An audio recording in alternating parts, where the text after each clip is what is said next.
የኖርዌይ ኮከብ አጥቂ ኤርሊንግ ሃላንድ በአሁኑ ጊዜ በዓለም እግር ኳስ ከፍተኛ ደሞዝ ከሚከፈላቸው እና ከፍተኛ የገበያ ዋጋ ካላቸው ተጫዋቾች ውስጥ አንዱ ነው።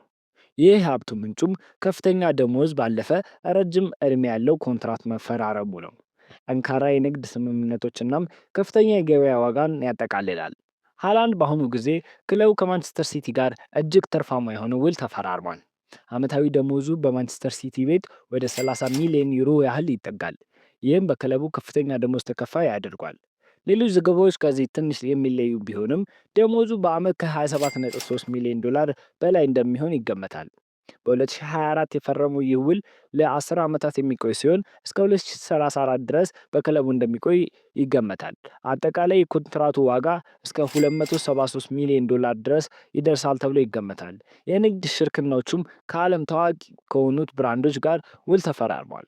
ከእነዚህ መካከልም ናይክ፣ የቅንጦት የእጅ ሰዓት አምራች የሆነው ብሬትሊንግ የፋሽን ቤት ከዶልቼ እና ከጋባና ጋር ተፈራርሟል።